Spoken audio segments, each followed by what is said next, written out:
إن الحمد لله نحمده ونستعينه ونستغفره ونعوذ بالله من شرور أنفسنا ومن سيئات أعمالنا من يهده الله فلا مضل له ومن يضلل فلا هادي له وأشهد أن لا إله إلا الله وحده لا شريك له وأشهد أن محمدا عبده ورسوله أما بعد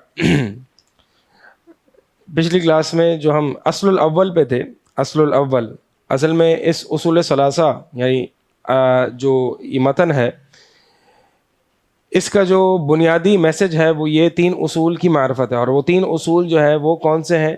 رب کی معرفت، دین کی معرفت اور رسول کی معرفت، کیونکہ عبادت کے لیے معبود کی معرفت کا ہونا ضروری ہے، اور معبود کی معرفت کے لیے مبلغ جو اس معبود کی طرف سے ہمیں خبریں لا کے دے اس کی معرفت کا ہونا ضروری، یعنی رسول اللہ صلی اللہ علیہ وسلم کی معرفت، اور عبادت کے لیے عبادت کی کیفیت کا معرفت ہونا ضروری ہے۔ اس لیے یہ 3 قسم کی معرفت ہے، معرفت المعبود و معرفت المبلغ عن المعبود و معرفت کیفیت العبادہ۔ یہ 3 معرفتیں، یہ 3 معارف، اصل میں عربی میں معرفہ کی جمع ہے معارف، یہ 3 معارف جو ہیں وہ اصول ہیں، 3 بنیادی اصول ہیں، ان کے بارے میں ہم بات چل رہی تھی۔ الاصل الاول پہ ہم پہنچ گئے تھے اور یہاں سے آج ہم نے پڑھنا ہے فَإِذَا قِيلَ لَكَ بِمَا عَرَفْتَ رَبَّكَ۔ جی پڑھیں۔ بسم اللہ الرحمن الرحیم۔ فَإِذَا قِيلَ لَكَ بِمَا عَرَفْتَ رَبَّكَ فَقُلْ بِآيَاتِهِ وَمَخْلُوقَاتِهِ وَمِنْ آيَاتِهِ اللَّيْلُ وَالنَّهَارُ وَالشَّمْسُ وَالْقَمَرُ وَمِنْ مَخْلُوقَاتِهِ السَّمَاوَاتُ السَّبْعُ وَمَنْ فِيهِنَّ والأرضون السبع ارض کی جمع ہے، والأرضون السبع ومن فيهن وما بينهما والدليل قوله تعالى ومن آياته الليل والنهار والشمس والقمر لا تسجدوا للشمس ولا للقمر واسجدوا لله الذي خلقهن إن كنتم إياه تعبدون وقوله تعالى إن ربكم الله الذي خلق السماوات والأرض في 6 أيام ثم استوى على العرش يغشي الليل النهار يطلبه حثيثا والشمس والقمر والنجوم مسخرات بأمره ألا له الخلق والأمر تبارك الله رب العالمين۔ ٹھیک، بارک اللہ فیک۔ فَإِذَا قِيلَ لَكَ، پہلا سوال تھا رب کی معرفت، یہ اصل ہم پڑھ رہے ہیں، یہ پرنسپل ہم پڑھ رہے ہیں رب کی معرفت۔ پہلا سوال تھا رب کی معرفت کے تعلق سے کہ آپ کا رب کون ہے، اس کا مصنف محمد بن عبد الوہاب رحمہ اللہ نے جواب دے دیا۔ اس کے بعد مصنف فرماتے ہیں فَإِذَا قِيلَ لَكَ، پس اگر تم سے یہ پوچھا جائے یا تم سے یہ کہا جائے بِمَا عَرَفْتَ رَبَّكَ، تم نے اپنے رب کو کیسے پہچانا، بِمَا کیسے پہچانا، کس چیز کے ذریعے پہچانا اپنے رب کو، فقل تو بس جواب دینا، بآیاتہ و مخلوقاتہ، اس کی آیات اور اس کی مخلوقات سے میں نے اپنے رب کو پہچانا۔ اب سوال یہاں پہ جو بآیاتہ و مخلوقاتہ ہے، یہ آیات اللہ کی معرفت جو ہے وہ آیات کے ذریعے، آیات کس کو کہتے ہیں؟ علامت کو، نشانی کو، ٹھیک ہے۔ تو اللہ تعالیٰ نے اپنی پہچان اور معرفت کے لیے نشانیاں رکھی ہیں اس کائنات میں۔ وَكُلُّ شَيْءٍ، ہر چیز میں، لَهُ آیَةٌ تَدُلُّ أَنَّهُ وَاحِدٌ، اہل علم فرماتے رہے ہیں کہ اس کائنات میں ہر چیز میں اس کے لیے نشانی ہے جو اس بات پر دلالت کرتی ہے کہ وہ اکیلا ہے۔ ہر چیز میں اس کی آیات، اللہ تعالیٰ کی جو آیات ہیں وہ محدود نہیں ہیں، وہ ریسٹرکٹڈ نہیں ہیں، بلکہ ہر چیز، ہر چیز پہ آپ کی نگاہ جاتی ہے وہ اللہ کی نشانی ہے۔ اللہ کی آیات 2 طرح کی ہیں جنہیں آیات کونیہ اور آیات شرعیہ کہا جاتا ہے۔ آیات کونیہ یعنی مخلوقات، آیات شرعیہ یعنی یہ قرآن اور حدیث یعنی شریعت۔ ان 2 آیات سے اللہ کی پہچان اور معرفت ہوتی ہے، مخلوقات، آیات کونیہ۔ یہاں پہ مصنف محمد بن عبد الوہاب رحمہ اللہ فرما رہے ہیں کہ اللہ کو کیسے پہچانا جائے، اپنے رب کو کیسے پہچانا جائے، بآیاتہ و مخلوقاتہ، اب یہاں پہ مخلوقات کا عطف کس پر ہے؟ آیات پر. اور یہ آیات میں نے آپ کو بتایا دو طرح کی ہوتی ہیں، آیات کونیہ یعنی مخلوقات، اور آیات شرعیہ. یعنی یہ مخلوقات کا عطف آیات پر عطف الخاص علی العام ہے، کیونکہ مخلوقات عموماً آیات میں داخل ہیں. ٹھیک ہے. یہ اسی طرح ہے وحافظوا علی الصلوات والصلاۃ الوسطی، کہ نمازوں کی حفاظت کرو اور بیچ کی نماز کی، درمیان کی نماز کی حفاظت کرو. اب درمیان کی نماز عموماً نمازوں میں شامل ہے، تو یہ کہتے ہیں عطف الخاص علی العام، خاص چیز کا عطف عام پر. ٹھیک ہے. جیسے کہ الا الذین آمنوا وعملوا الصالحات وتواصوا بالحق وتواصوا بالصبر، سورہ عصر. اب یہ الا الذین آمنوا سوائے لوگوں کے جو ایمان لائے اور عمل صالح کیے اور ایک دوسروں کو حق کی تلقین کی اور صبر کیا. اب یہ تین چیزیں بات کی ہیں، وہ ایمان میں داخل ہیں یا نہیں؟ اسی طرح عمل کے بعد دو چیزیں یعنی صبر اور دعوت اللہ، یہ بھی عمل میں داخل ہے کہ نہیں؟ تو اس کا مطلب یہ عطف الخاص علی العام ہے. سمجھ آ رہی ہے؟ عطف الخاص علی العام. اچھا ایک سیکنڈ بات مکمل کر لوں. عطف الخاص علی العام، عطف الخاص علی العام، سوال یہ ہے کہ پھر یہ کیوں کیا جاتا ہے؟ یہ تو تکرار ہے، اور کلام میں تکرار کوئی اچھی چیز تو نہیں ہوتی. اس کا جواب یہ ہے کہ عطف الخاص علی العام اس لیے کیا جاتا ہے تاکہ اس خاص کی اس عام میں اہمیت واضح ہو جائے. یعنی اس عام کے افراد جتنے ہیں اس خاص کی اہمیت واضح ہو جائے. مثال کے طور پر نمازوں کی حفاظت کرو اور درمیانی نماز کی حفاظت کرو، تو درمیانی نماز کی عموماً نمازوں میں اس کی اہمیت کو واضح کرنا مقصد ہے. جی اب آپ سوال کریں. قرآن میں بہت زیادہ استعمال ہوتا ہے الا الذین آمنوا وعملوا الصالحات، تو یہ جو آمنوا وعملوا الصالحات ہے اس سے مراد ہمیشہ یعنی کہ یہی ہوتی ہے کہ وعملوا الصالحات سے مراد ہمیشہ یعنی کہ یہی ہوتی ہے کہ عطف الخاص علی العام ہے، کیونکہ ایمان جو ہے آمنو میں تو عمل داخل ہے بھی جی. ہے اور ایمان بھی، اور اقرار باللسان تصدیق بالقلب بھی، اور عمل بالجوارح بھی ہے. جی تو یہ ہمیشہ یہی جی ہے کہ جہاں جہاں پر بھی آیا ہمیشہ عطف جی الخاص علی العام جہاں ہوتا پر ہے. عمل کا عطف ایمان پر آیا وہاں پر عطف الخاص علی العام ہے. تو یہ جو یعنی کہ لوگ اس سے یہ دلیل دیتے ہیں کہ ایمان میں عمل داخل نہیں ہے، تو یہاں سے یہ استدلال نہیں کیا جا سکتا کیونکہ ایمان اور عمل الگ الگ ہاں وہ یہاں سے استدلال نہیں کیا جا سکتا، ورنہ ہم کہیں گے پھر صلاۃ وسطیٰ جو ہے وہ عموماً صلاۃ میں داخل نہیں ہے. اچھا جی، تو یہاں پہ مصنف رحمہ اللہ نے مخلوقات کا عطف کس پر کیا ہے؟ آیات پر. اور آیات میں مخلوقات داخل ہیں یا نہیں؟ داخل ہے نا. میں نے آپ کو بتایا آیات کی دو قسمیں، آیات کونی، آیات شرعیہ. تو یہ مخلوقات عموماً آیات میں داخل ہیں. لیکن یہاں پہ مصنف رحمہ اللہ کہ گویا کہ یہاں پر جو ہے وہ قرآنی لفظ کو اور قرآنی اصطلاح کو استعمال کیا. یعنی قرآن نے جہاں جن مخلوقات کے لیے آیت کا لفظ استعمال کیا ہے وہاں پہ مصنف رحمہ اللہ نے آیت کا لفظ استعمال کیا ہے، اور جن مخلوقات کے لیے قرآن نے مخلوق کا لفظ استعمال کیا ہے وہاں پہ مصنف نے بھی مخلوق کا لفظ استعمال کیا ہے. آگے مثال پڑھیں گے تو میری یہ بات واضح ہو جائے گی انشاءاللہ.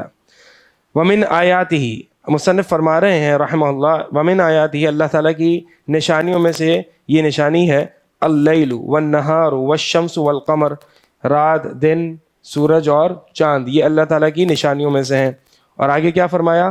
ومن مخلوقاتہ السماوات السبع، ساتوں آسمان اور جو کچھ اس میں ہے، ومن فیہن والارضون السبع، اور ساتوں زمینیں، ومن فیہن اور جو کچھ ان میں ہے، وما بینہما اور جو کچھ آسمان اور زمین کے درمیان ہے. اب سوال یہ پیدا ہوتا ہے کہ ومن مخلوقات ہی میں جو مصنف رحمہ اللہ نے ذکر کیے ہیں کیا یہی مخلوقات ہیں؟ اور جو ومن آیات ہی میں اللیل والنہار والشمس والقمر، یہ مخلوقات نہیں ہیں؟ جواب دونوں ہی مخلوقات ہیں، لیکن میں نے آپ کو یہی بتایا کہ مصنف رحمہ اللہ نے قرآنی اصطلاحات کا یہاں پر اطلاق کیا ہے.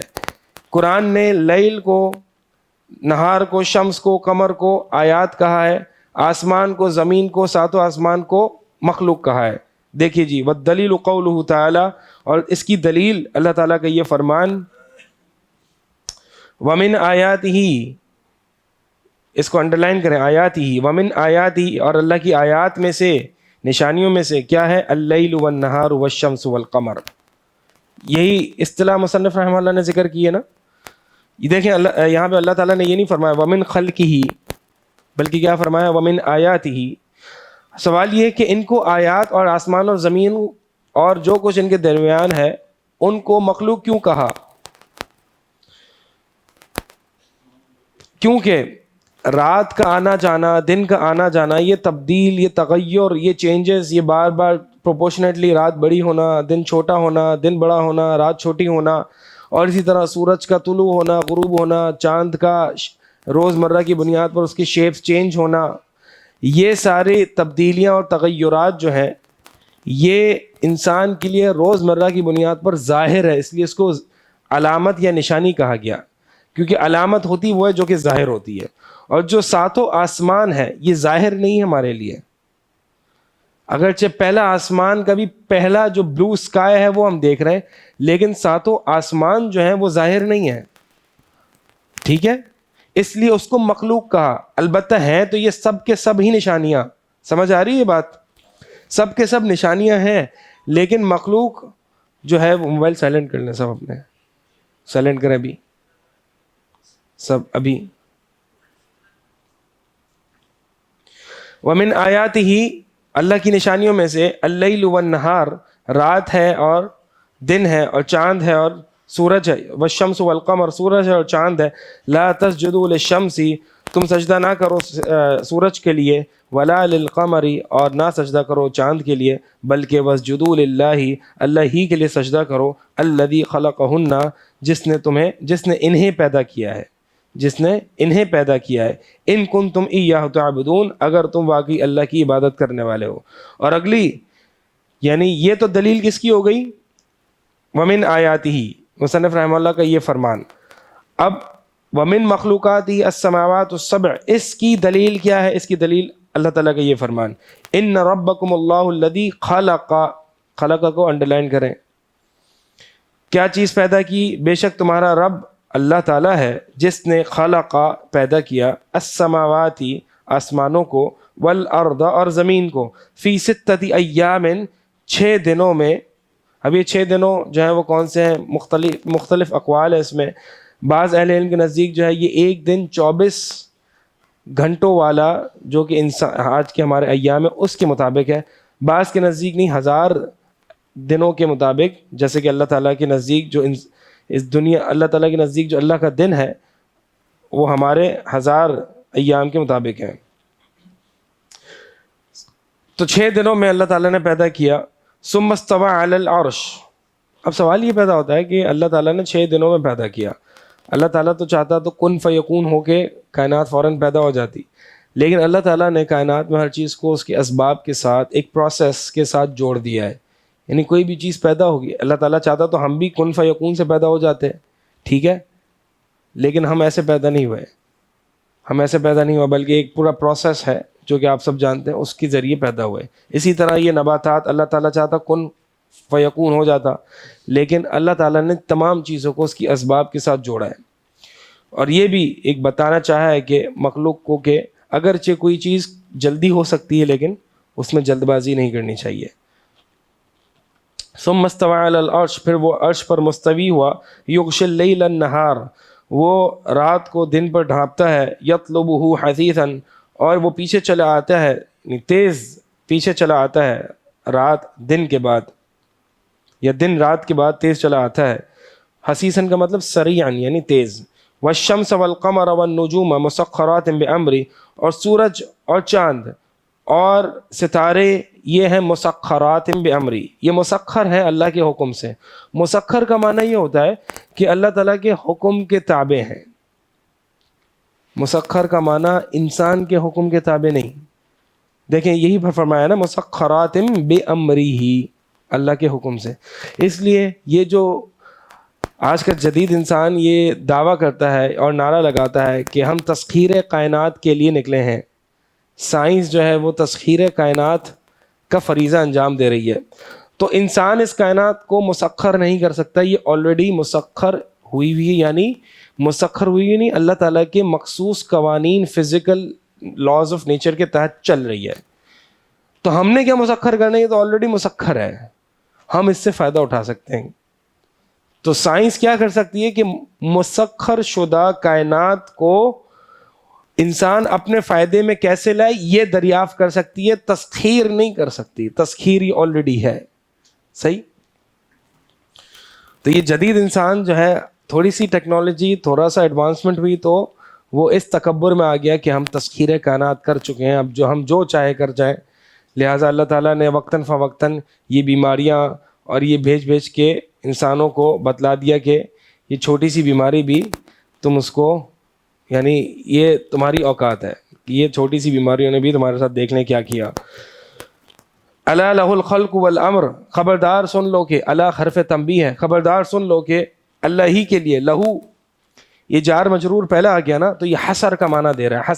حصر کا معنی یعنی جو ہم اردو میں ترجمہ کرتے ہیں ہی، تو میں نے جو ترجمہ کیا اللہ ہی کے لیے پیدا کرنا اور اسی کا ہی حکم ہے، تو یہ ہی کا جو ترجمہ آیا ہے یہ لہو کو مقدم کرنے سے آیا ہے. اصل میں جملہ یوں ہے الخلق والامر لہو، لیکن لہو کو مقدم کر دیا. اس لیے یہ قاعدہ نوٹ کر لیں کہ تقدیم ما حقہ التأخیر یفید الحصر. التقدیم ما حقہ التأخیر یفید الحصر. کلام میں، جملے میں کسی چیز کو، کسی حصے کو مقدم کر دینا حالانکہ حق یہ تھا کہ وہ مؤخر ہو جائے، یہ حصر کا فائدہ دیتی ہے، یہ حصر کا فائدہ دیتی ہے.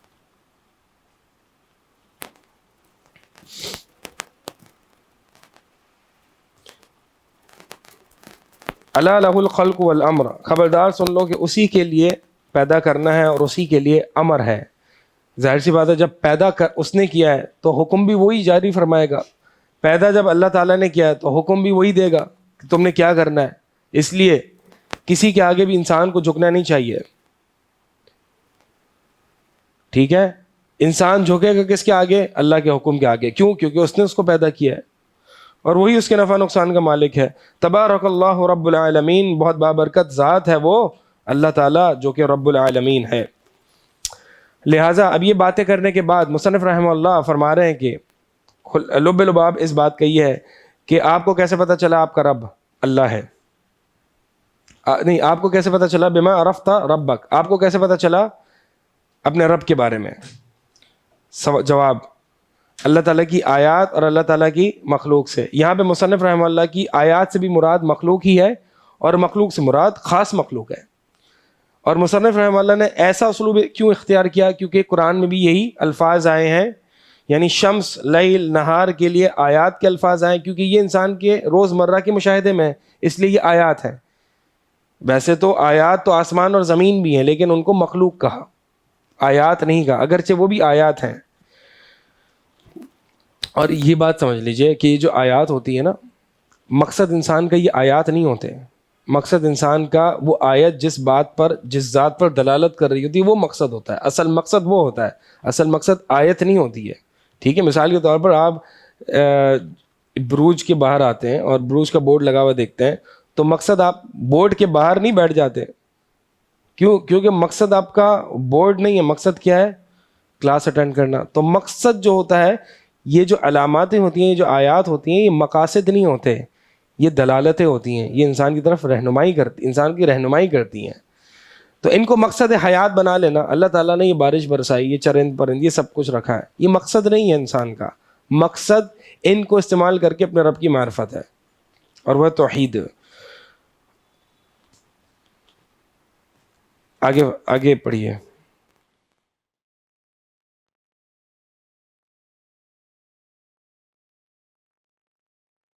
ورب هو المعبود والدليل قوله تعالى يا أيها الناس اعبدوا ربكم الذي خلقكم والذين من قبلكم لعلكم تتقون. کیا جی؟ والذین من قبلكم لعلكم تتقون. جی الذي جعل لكم الأرض فراشا والسماء بناء وأنزل من السماء ماء فأخرج به من الثمرات رزقا لكم فلا تجعلوا لله أندادا وأنتم تعلمون. قال ابن كثير رحمه الله تعالى: الخالق لهذه الأشياء هو المستحق للعبادة ٹھیک ہے. اور رب هو المعبود، مصنف رحمہ اللہ فرما رہے ہیں کہ رب جو ہوتا ہے وہی معبود ہوتا ہے.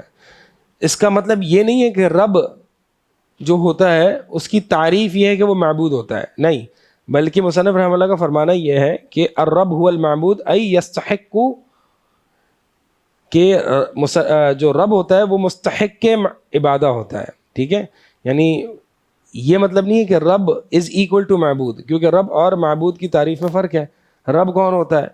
جو کہ خالق، مالک، رازق، مدبر ہوتا ہے، اور جو معبود ہوتا ہے وہ ہوتا ہے جس کی عبادت کی جا رہی ہوتی ہے. تو مصنف رحمہ اللہ کو یہ فرما رہے ہیں کہ جو رب ہوتا ہے وہی معبود ہوتا ہے. لوگوں نے معبودوں کو مختلف بنایا ہوا ہے لیکن وہ رب نہیں ہے. جو حقیقی معبود ہوتا ہے نا وہی رب ہوتا ہے. تو رب یعنی ان یستحق ان یکون معبودا، یعنی رب ہوتا ہی وہ ہے جو کہ معبود کے مستحق ہو. والدلیل قولہ تعالی، اور اس بات کی دلیل کہ رب ہی معبود ہوا کرتا ہے، اس کی دلیل کیا ہے؟ اس کی دلیل یہ ہے، اور یہ دلیل جو ہے وہ یا ایھا الناس اعبدوا ربکم الذی خلقکم، اے لوگو عبادت کرو اپنے رب کی. اعبدوا ربکم، جی محل استدلال مجھے بتائیں کون سا ہے؟ مصنف رحمہ اللہ جو یہ دعویٰ کر رہے ہیں کہ رب ہوتا ہی وہ ہے جو معبود ہوتا ہی وہ ہے جو رب ہے. اعبدوا ربکم میں کیسے استدلال ہو رہا ہے اس سے؟ ہاں، یعنی اعبدوا ربکم، یہ نہیں فرمایا اعبدوا اللہ یا اعبدوا الرحمن، بلکہ اللہ کی وہ صفت ذکر کی جو کہ دلیل ہے اعبدوا کی. صحیح؟ تو عبادت کرو کس کی؟ جیسے کہ یوں کہا جاتا ہے نا کہ ایک والد صاحب ہے اور وہ اپنے بیٹے سے کہہ رہے ہیں، ایک طرز تو یہ، ایک اسلوب تو یہ ہے کہ بیٹا میری اطاعت کرو، لیکن سوال ہو سکتا ہے میں کیوں اطاعت کروں؟ لیکن باپ یہ کہتا ہے بیٹا اپنے والد کی اطاعت کرو. تو باپ یہ بتا رہا ہے کہ چونکہ میں تمہارا والد ہوں اور والد مستحق اطاعت ہے. ٹھیک ہے، تو یہ اللہ تعالیٰ نے گویا کہ ربکم میں ریزن بتا دیا، وجہ بتا دی کہ تم نے اعبدو عبادت کیوں کرنی ہے، کیونکہ میں تمہارا رب ہوں. اعبدوا ربکم، یہ دلیل ہے، یہ محل استدلال ہے. یا ایھا الناس، اے لوگو، اللہ تعالیٰ نے تمام انسانیت کو اپنی عبادت کی دعوت دی ہے، اور یہ پہلا امر ہے قرآن میں. سورہ بقرہ کی آیت ہے. پہلا امر جو قرآن میں ہے، پہلا حکم وہ کیا ہے؟ توحید کا. توحید کا حکم ہے، اعبدوا ربکم. اب تمہارے رب، اپنے رب کی عبادت کرو. تمہارا رب کون ہے؟ الذی خلقکم، جس نے تمہیں پیدا کیا. والذین من قبلکم، اور تم سے پہلے لوگوں کو بھی پیدا کیا. لعلکم تتقون، تاکہ تم ڈرو، تقوی اختیار کرو.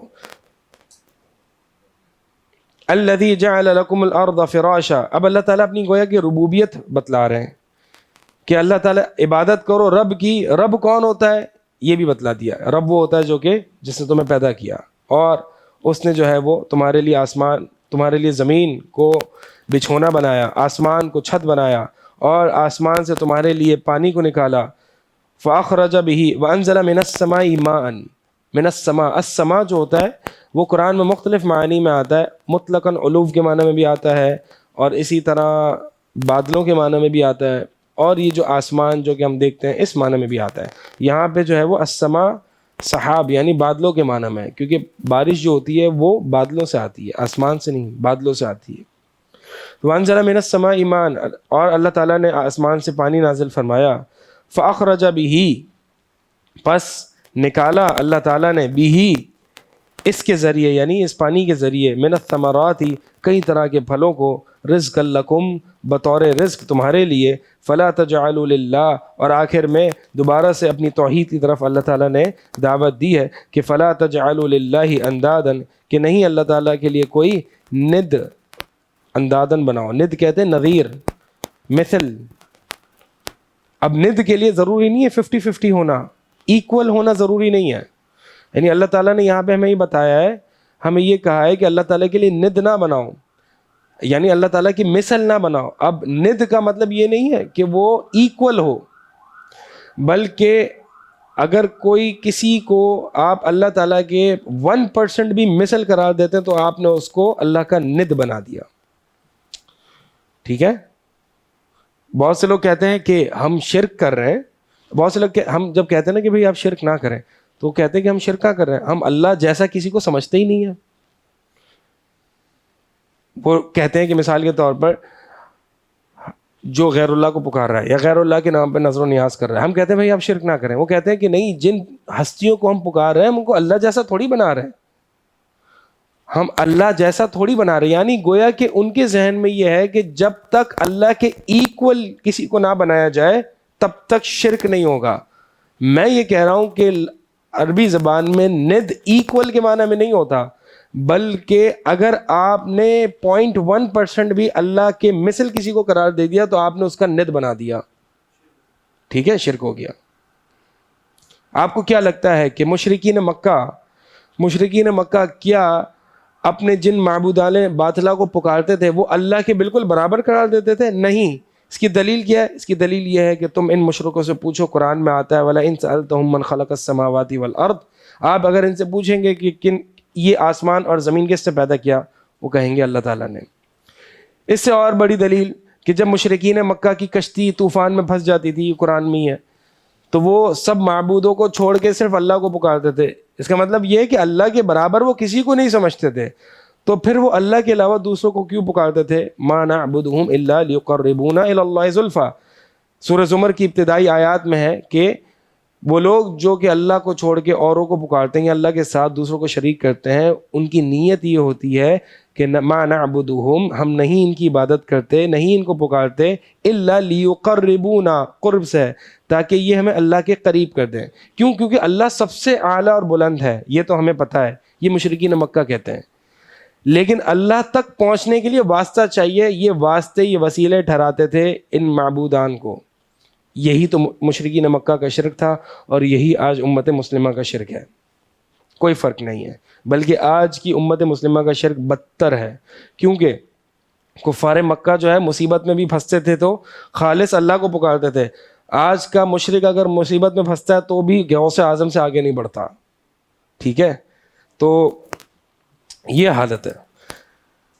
تو ند کا مطلب سمجھ میں آ گیا. ند کس کو کہتے ہیں؟ ند ایکول پارٹنرز کو نہیں کہتے، بلکہ ند اگر 0.1% بھی آپ نے شریک ٹھہرا دیا تو ند ہو گیا اور شرک ہو گیا. اچھا، اب یہاں پہ الفاظ کا چناؤ دیکھیں اللہ تعالیٰ نے کیسے کیا. قرآن کی آیت واپس سے دیکھیں. وَأَنزَلَ مِنَ السَّمَاءِ مَاءً، اللہ تعالیٰ نے آسمان سے پانی نازل کیا. فَأَخْرَجَ، اب اخرجہ کا فاعل کیا ہے؟ اخرجہ، نکالا اس نے.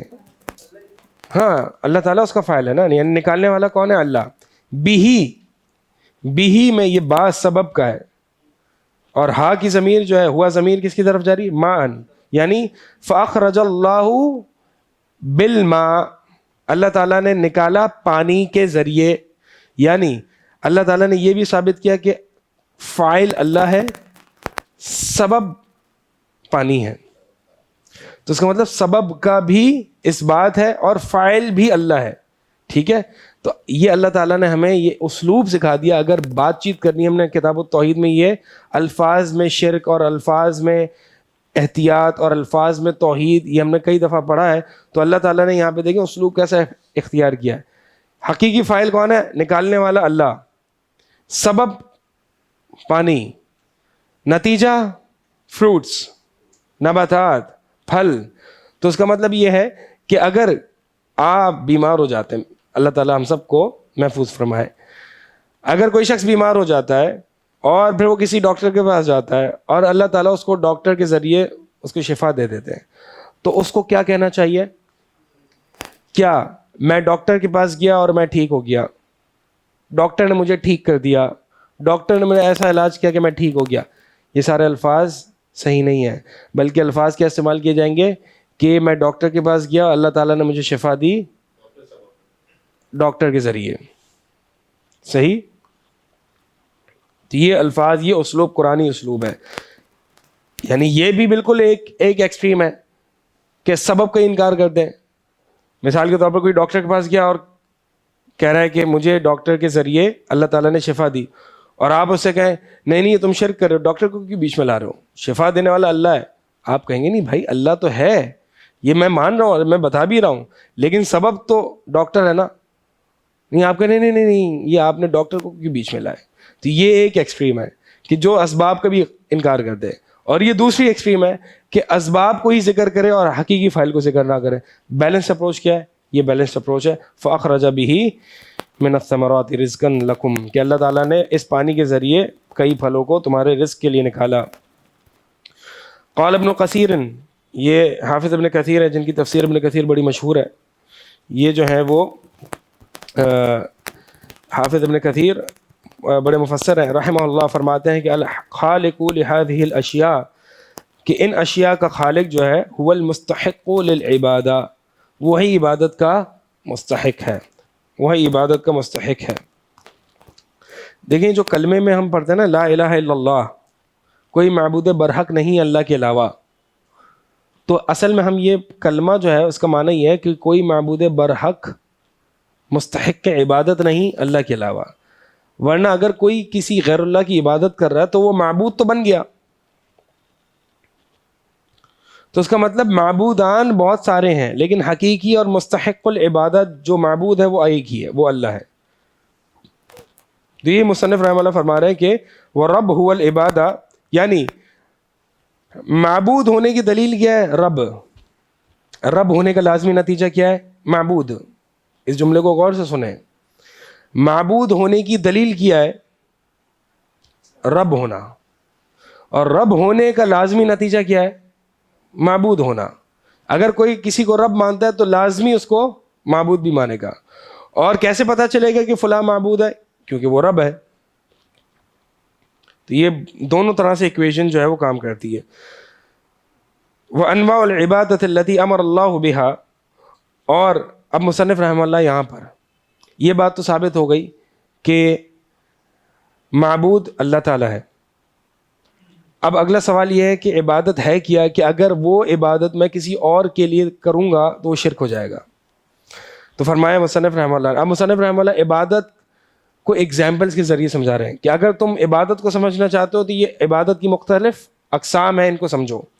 وَأَنْوَاءُ الْعِبَادَةِ الَّتِي أَمَرَ اللَّهُ بِهَا, کہ عبادت کی جو انواع جن کا اللہ تعالیٰ نے حکم دیا ہے وہ مثال کے طور پر یہ ہیں. یعنی مثال کے ذریعے مصنف نے عبادت ہمیں سمجھا دی کہ عبادت ہوتی کیا ہے, اور جب پتہ چل گئی یہ عبادت ہے تو وہ غیر اللہ کے لیے انجام دینا شرک اکبر ہوگا.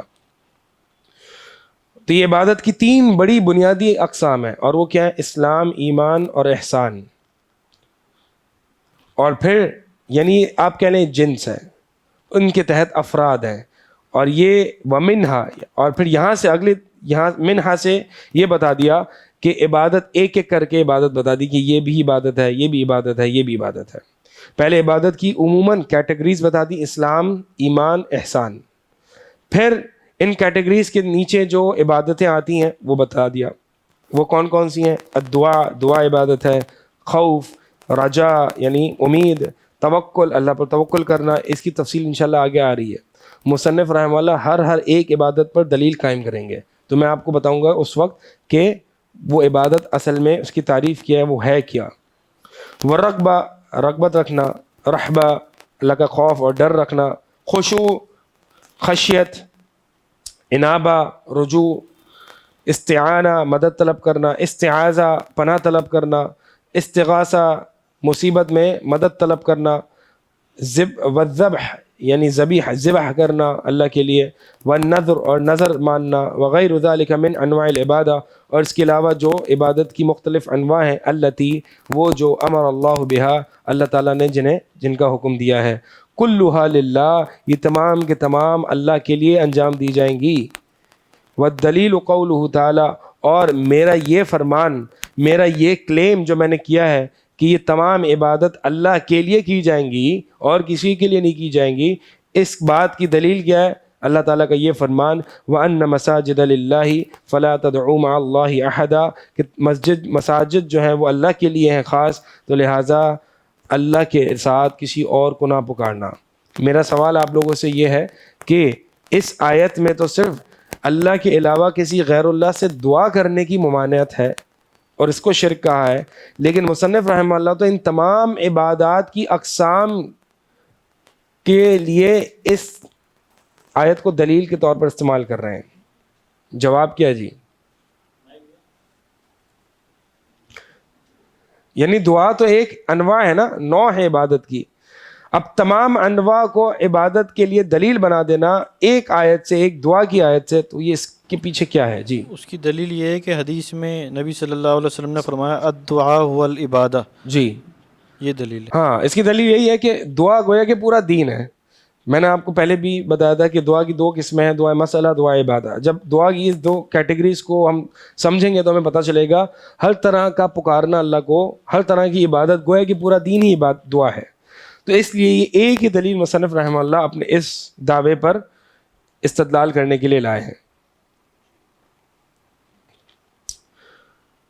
فمن، پس جو شخص، صرفا منہا، جو صرفا کا مطلب ہوتا ہے پھیر دینا، یعنی جو شخص ان عبادات میں سے کسی چیز کو بھی، کچھ کو بھی اللہ کے لیے، غیر اللہ کے لیے پھیر دے گا، فہو مشرکن، تو وہ کیا ہو جائے گا؟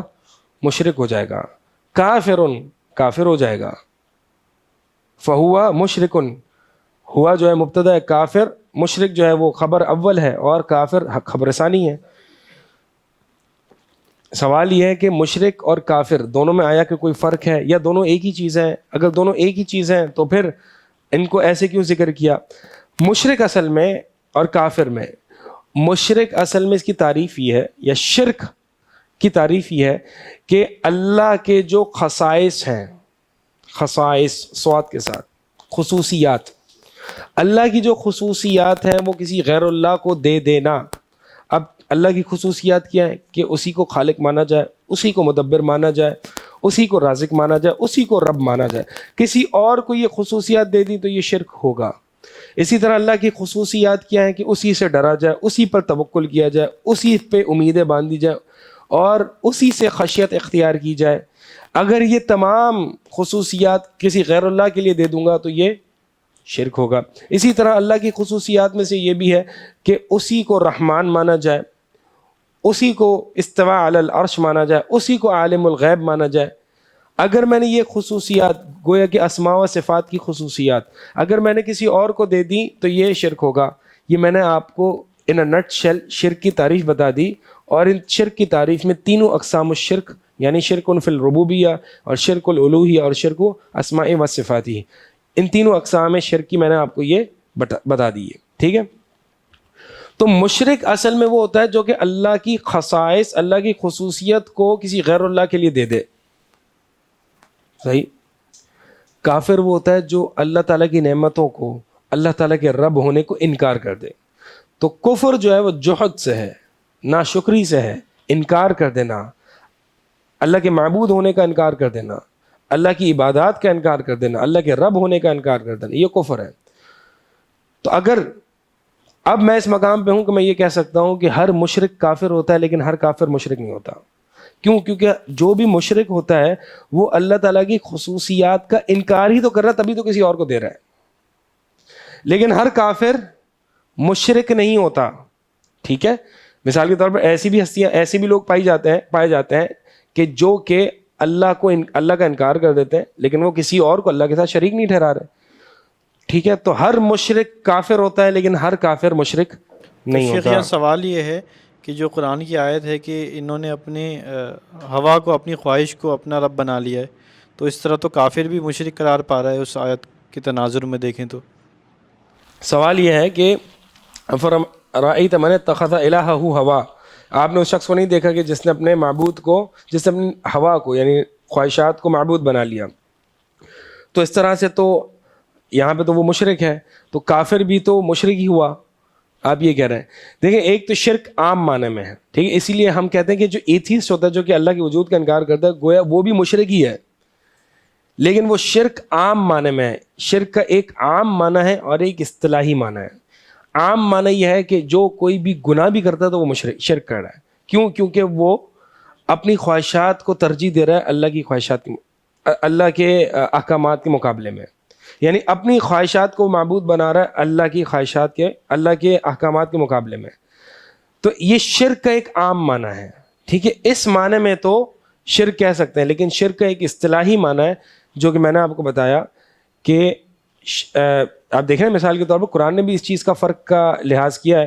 جیسے کہ اللہ تعالیٰ نے قرآن میں مشرکین مکہ کو مشرک کہا ہے لیکن اہل کتاب کو مشرک نہیں کہا.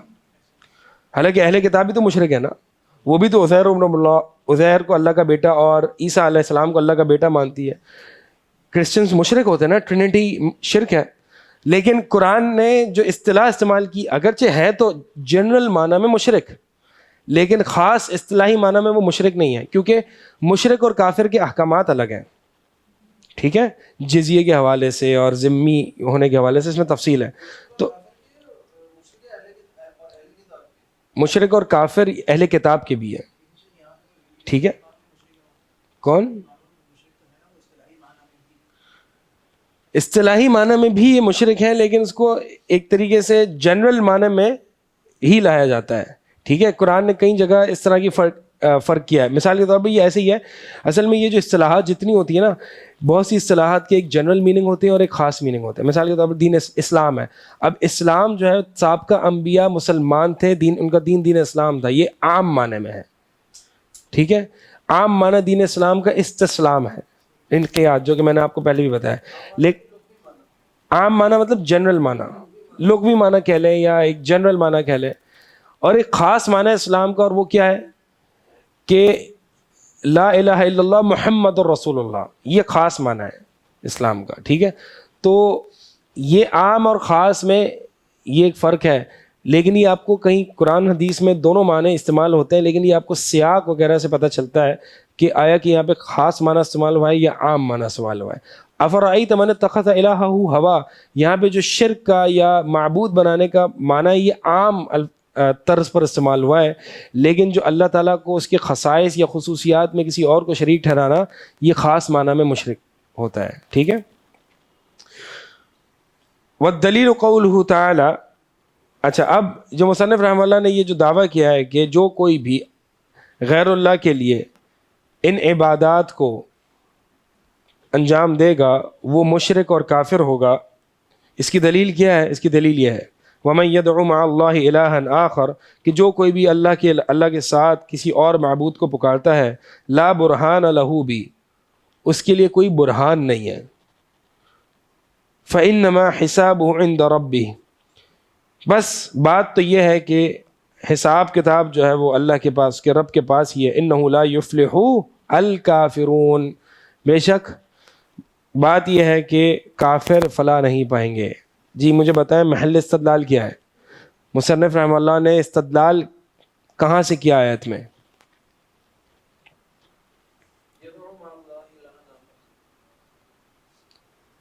ہاں، یدعو مع اللہ الہ آخر، اس کا حکم کیا ہے؟ مصنف رحمہ اللہ یہ بتا رہے ہیں کہ جو یدعو مع اللہ الہ آخر ہوگا وہ کافر ہوگا. یہ یعنی جو غیر اللہ کو پکارتا ہوگا وہ کافر ہوگا. یہ بات کہاں سے ثابت کی ہے؟ انہ لا یفلح الکافرون، اس کافرون کے وصف ہے. ٹھیک ہے، کہ جو اللہ کے علاوہ دوسروں کو پکارتا ہوگا مشرک تو ہے ہی ہے، لیکن وہ کافر بھی ہے. اچھا، یہ جو فرمایا لا برہان لہ، برہان یعنی یہ اللہ تعالیٰ فرما رہے ہیں جو مشرک ہے نا ان کے پاس برہان نہیں ہوتا. برہان اصل میں اللہ تعالیٰ نے اپنی آیات اور قرآن اور حدیث کو برہان کہا ہے، اور پھر مشرکوں سے مطالبہ برہان کا کیا، دلیل کا نہیں کیا. قل ہاتوا برہانکم ان کنتم صادقین. ٹھیک ہے، یہ نہیں کہا کہ ہاتوا دلیلکم، ہاتوا دلیلکم، اپنی دلیل دو. تو اس کی وجہ یہ کہ برہان اور دلیل میں تھوڑا سا فرق ہے، اور وہ یہ ہے کہ برہان جو ہوتا ہے وہ کلیئر کٹ ایویڈنس ہوتا ہے، اس میں کوئی دوسرا احتمال نہیں ہوتا. لیکن جو دلیل ہوتی ہے وہ صحیح بھی ہوتی ہے، غلط بھی ہوتی ہے. اس لیے یہ کہتے ہیں کہ دلیل جو ہوتی ہے یہ تمہاری دلیل غلط ہے، لیکن یہ کبھی نہیں کہا جا سکتا یہ برہان تمہارا غلط ہے، ورنہ یہ کانٹرڈکشن ہے کہ برہان ہوتا ہی ہے کہ جو غلط کبھی نہ ہو.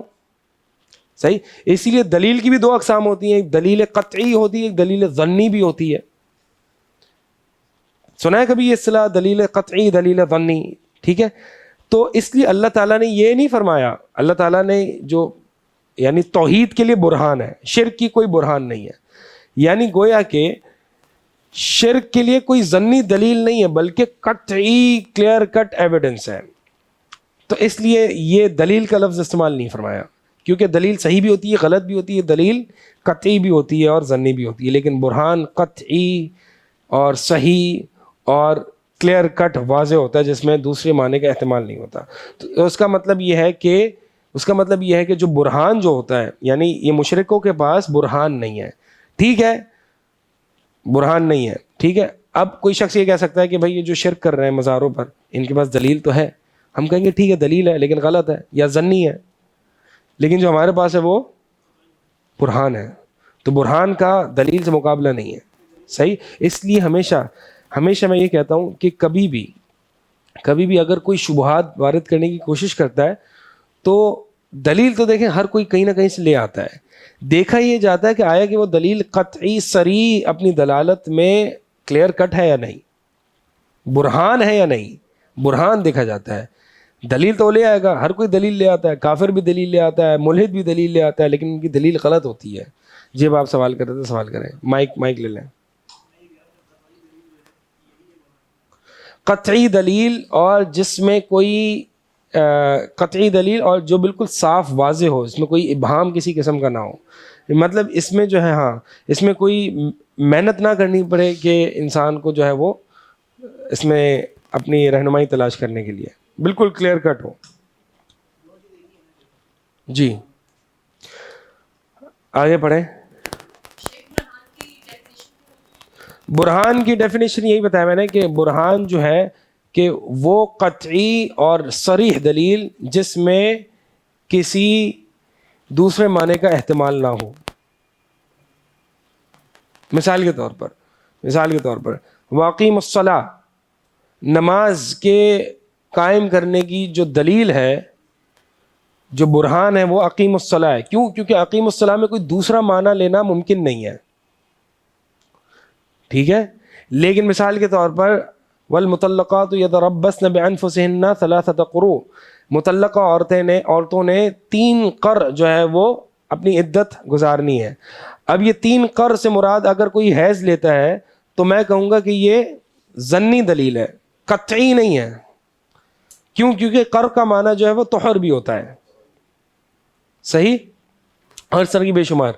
تو برہان وہ ہوتا ہے جو کہ صریح ہو, قطعی ہو اور جس میں کسی دوسرے معنی کا احتمال نہ ہو.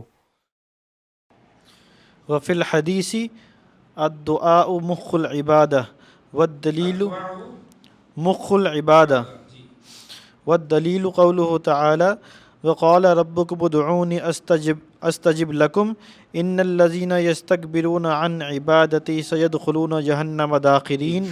اچھا, اب پہلے تو مصنف رحمہ اللہ نے غیر اللہ کے لیے کسی بھی قسم کی عبادت کو صرف کرنا یا انجام دینا, اس کو شرک کا, اس کی دلیل, اور شرک بھی کا اور کفر بھی کا, اس کی دلیل قرآن کی آیت دی. اب سنت سے بھی یعنی حدیث سے بھی یہ دلیل دے رہے ہیں. اس کا مطلب یہ ہے کہ ایک مسلمان کی, ایک مومن کی جو دلیل ہوتی ہے وہ قرآن اور حدیث ہوتی ہے. وفی الحدیثی, اور حدیث جو ہے وہ یہ الدعاء مخ العبادہ, مخ کہتے ہیں مغز کو, گویا کہ ایسنس, اصل العبادہ. اگرچہ یہ حدیث اس الفاظ کے ساتھ ضعیف ہے لیکن جو الدعاء هو العبادہ جو ہے وہ صحیح حدیث ہے. تو گویا کہ دعا جو ہے وہ عبادت کا نچوڑ ہے, دعا عبادت کی اصل ہے, ایسنس ہے, جو بھی معنی کر لیں. والدلیل قوله تعالی, اور دعا یعنی اس حدیث کی سپورٹنگ ایویڈنس قرآن کی آیت ہے, ٹھیک ہے. تو قرآن اور حدیث کا مدلول ایک ہی ہے, قرآن اور حدیث کوئی الگ الگ بات نہیں کرتے. حدیث نے بات کیا کی, کیا دعا ہو العبادہ, کہ دعا ہی عبادت ہے. قرآن نے اس حدیث کو سپورٹ کیسے کیا؟ اس آیت سے. وقال ربکم ادعونی استجب لکم, آپ کے تمہارے رب نے کہا کہ ادعونی, مجھے پکارو, استجب لکم, میں تمہاری پکار کا جواب دوں گا. ان الذین یستکبرون عن عبادتی, بے شک وہ لوگ جو تکبر کرتے ہیں ہماری عبادت سے, سیدخلون جہنم داخرین, وہ ان قریب جہنم میں داخل ہوں گے. داخرین بمعنی مذلین, ذلیل و خوار ہو کے. اس آیت میں ایک تو ادعونی کو انڈرلائن کر لیں اور ایک عبادتی کو, یہ 2 محل استدلال ہیں. یہ دو محل استدلال ہیں. جی کوئی سمجھائے اب مجھے کہ یہ محل استدلال کیسے ہیں؟ مصنف نے اپنے دعوے کے لیے دلیل کیسے استعمال کی ان دو الفاظ میں؟ کیونکہ دعا ہی عبادت ہے. ہاں کیونکہ ادعونی کو عبادت ہی کہا نا. یعنی ابتدائے آیت میں اللہ تعالیٰ نے ادعونی کہا، مجھے کو پکارو، مجھے سے دعا کرو، اور پھر اسی پکار کو اللہ تعالیٰ نے عبادت ہی کہا. تو الدعا هو العبادہ. قرآن اور حدیث کا مدلول ایک ہی ہے، کوئی تعارض نہیں ہے. مدلول مطلب جس طرف قرآن اور حدیث جو نتیجہ پیش کر رہی ہیں وہ نتیجہ ایک ہی ہے. ایسا نہیں ہے کہ قرآن الگ نتیجے پر ہے، حدیث الگ نتیجے پر ہے. مطلب جس نتیجے پہ دلالت کرتے ہیں، مدلول دلالت سے نا. ایسے مدلول جو ہے وہ مفعول بھی ہے، یعنی دلیل جس چیز پر دلالت کرے. وہ دلیل الخوف. چلیں اب ایک ایک عبادت کی دلیل دی جا رہی ہے، ٹھیک ہے؟ میں پھر سوالات انشاءاللہ اس کو پورا کرنے کے بعد لوں گا. ایک ایک عبادت کی دلیل لی جا رہی ہے. مصنف رحمہ اللہ نے یہ دعویٰ کیا نا، خوف بھی عبادت ہے، توکل بھی عبادت ہے. دیکھیں یہ بات ہمیشہ یاد رکھیں کہ کسی بھی چیز کو عبادت قرار دینے کے لیے اس کے لیے دلیل ہونی چاہیے. اور یہ اصول فقہ میں پڑھا جاتا ہے کہ عبادات میں اصل حرمت ہے، تحریم ہے، یعنی تمام عبادات ناجائز اور حرام ہیں الا یہ کہ جس کی دلیل ہو. اور جو معاملات ہیں یعنی بیوع کے اور نکاح کے معاملات ہیں، وہاں پہ اصول اس کا الٹ ہے، یعنی تمام معاملات جائز ہیں الا یہ کہ جس کی حرمت کی دلیل ہو. تو اس لیے کوئی بھی عبادت یا عبادت کی کیفیت یا عبادت کا وقت یا عبادت کا زمانہ یا عبادت کا مکان، یہ تمام چیزیں ثابت کرے گا یا دعویٰ کرے گا تو دلیل وہ دے گا، کوئی اور نہیں دے گا. کوئی یہ دعویٰ کرتا ہے کہ نماز فجر میں 3 رکعت ہوتی ہیں تو وہ، اور میں کہتا ہوں کہ نماز فجر میں 2 رکعت ہیں، تو دلیل وہ 3 رکعت کا دعویٰ کرنے والا دے گا، میں نہیں دوں گا، کیونکہ اس نے الگ سے ایک دعویٰ کیا ہے. صحیح ہے؟ اسی طرح اگر کوئی شخص یہ دعویٰ کرتا ہے کہ پیزا بھوک لگ رہی ہے آپ کو، پیزا کے نام پہ آپ ایسے کیوں دیکھ رہے ہیں؟ اگر کوئی یہ دعویٰ کرتا ہے کہ پیزا حرام ہے تو دلیل وہ دے گا جو حرام کہہ رہا ہے، وہ نہیں دے گا جو حلال کہہ رہا ہے، کیونکہ معاملہ ہے، یہ کھانے پینے کا معاملہ ہے، معاملات ہیں. لہٰذا مصنف رحمہ اللہ نے ان تمام چیزوں کو عبادت ثابت کیا. اب دلیل بھی وہی دیں گے کہ یہ عبادت کیسے ہے. جی تو خوف عبادت ہے، اس کی دلیل کیا ہے؟ قولہ تعالی، اللہ تعالیٰ کا یہ فرمان، فلا تخافوہم وخافونی، کہ ان سے نہ ڈرو بلکہ مجھی سے ڈرو، ان کنتم مؤمنین، اگر تم واقعی مومن ہو. خوف کی عبادت ہونے کی دلیل اس آیت سے کیسے مل رہی ہے؟ دیکھیں میں بار بار آپ کو اس چیز پر غور و فکر کروا رہا ہوں کہ ہاں محل استشہاد یا کیفیت الاستدلال، کہ علماء آیات سے استدلال کیسے کرتے ہیں، یہ بہت امپورٹنٹ چیز ہے. میں اس لیے بتا رہا ہوں آپ کو کہ 2 دن پہلے میری ایک شخص سے ملاقات ہوئی، بڑا ایک معاند قسم کا بندہ تھا. اس نے کہا کہ بہت سی باتیں ہوئیں. اس نے کہا کہ جی دیکھیں، علم حاصل کرنا جو ہے وہ ہر انسان کا فریضہ ہے. یہ حدیث ہے نہیں، وہ کہتا ہے یہ حدیث ہے. میں کہا ہاں یہ حدیث ہے، ہر مسلمان اور مرد اور عورت پر فرض ہے علم حاصل کرنا. لیکن میں نے کہا کہ یہ علم جو ہے وہ دینی علم ہے، نہ کہ دنیاوی علم. کوئی یہ کہتا ہے کہ یونیورسٹی سے جانا یا دنیاوی علم حاصل کرنا فرض ہے، کوئی نہیں کہے گا یہ. تو کہتا ہے کہ دیکھیں ایک اور حدیث ہے، اور وہ یہ ہے کہ علم حاصل کرو اگرچہ تمہیں چین بھی جانا پڑے. اچھا میں نے کہا ٹھیک ہے، اس سے آپ بتانا کیا چاہ رہے ہیں؟ کہہ رہے ہیں کہ میں استدلال اس سے یہ کر رہا ہوں کہ علم حاصل کرنا نہیں مقصد ہے، مقصد ٹریولنگ ہے. مقصد چین جانا نہیں ہے، مقصد ٹریولنگ ہے. ٹریول کرو، دیکھو اور سوچو لوگ کیسے رہتے ہیں، لوگوں کا کلچر کیا ہے. ایک لبرل انٹرپریٹیشن آف اسلام وہ پیش کر رہا تھا. صحیح ہے؟ تو اب وہ دیکھیں وہ استدلال کیسے کر رہا ہے اس حدیث سے. ایک تو یہ کہ میں نے کہا کہ ایک بات تو یہ ہے کہ پہلے تو یہ حدیث ضعیف ہے، حدیث موضوع ہے. یہ حدیث کی کوئی اصل ہی نہیں ہے پہلی بات. چلیں اگر مان لیں یہ حدیث ہے, مان لیں یہ حدیث ہے, تو یہ جو تم نے استدلال کیا ہے نا, یہ جس طریقے سے, یہ تو علماء جو ہے ان کا سر درد ہو جائے گا کہ یہ تم نے استدلال کیسے کیا ہے اور کس چیز پہ استدلال کیا تم نے. اگر زیادہ سے زیادہ ہوتا تو استدلال یہ ہوتا کہ علم حاصل کرنے کے لیے تمہیں جہاں کہیں بھی جانا پڑے تو جاؤ, یہ استدلال ہوتا. ٹریولنگ کرنا اور گھومنا پھرنا یہ استدلال تو نہیں ہوتا. تو اصل بات یہ ہے کہ لوگ قرآن حدیث سن لیتے ہیں, پڑھ لیتے ہیں, استدلال اپنا منمانی کرتے ہیں کہ بھائی میری مرضی جیسا میں استدلال کروں, مجھے تو یہ سمجھ. وہ بھائی تمہاری سمجھ کی کوئی اوقات نہیں ہے دین اسلام میں. اسی لیے جو اہل الحدیث کا جو طریقہ اور منہج ہے وہ یہ ہے کہ قرآن حدیث سے استدلال کیسے کیا جائے, فہم سلف کے مطابق, جیسے کہ سلف صالحین نے سمجھا. ٹھیک ہے, تو اگر کوئی دلیل پیش کرتا ہے تو میں اگلا سوال سے یہ کروں گا کہ سلف نے کیسے سمجھا, ایسے بتاؤ, اپنا فہم اپنے پاس رکھو, تمہارے فہم کی کوئی حیثیت نہیں ہے. تو لہٰذا میں آپ کو یہ بار بار اس لیے بتا رہا ہوں کہ مصنف نے یہ دعویٰ کیا, اس دعوے پہ دلیل پیش کی, استدلال کیسے کیا, ایسے کیا. اب یہ جو خوف کی دلیل پیش کی, دعویٰ کیا کیا کہ خوف عبادت ہے, دلیل کیا ہے, دلیل یہ ہے. اس دلیل پر استدلال کیسے کیا, استدلال یا محل استشہاد, یا اس مصنف رحمہ اللہ نے استدلال کیسے کیا, وہ استدلال ایسے کیا وَخَافُونِي إِن كُنتُم مُؤْمِنِينَ, یعنی تمہارے ایمان کا تقاضا ہے, اگر تم واقعی اللہ پر ایمان رکھتے ہو تو ڈرو مجھی سے. یعنی ایمان کا تقاضا یہ ہے کہ اللہ سے ڈرا جائے, یہ عبادت ہو گئی, ثابت ہو گئی. ٹھیک ہے, یہ آسان سی ہے. اب باقی انشاءاللہ خوف کے متعلق ہم دیگر جو باتیں ہیں وہ انشاءاللہ نماز کی بات کرتے ہیں. سبحانک اللہم و بحمدک.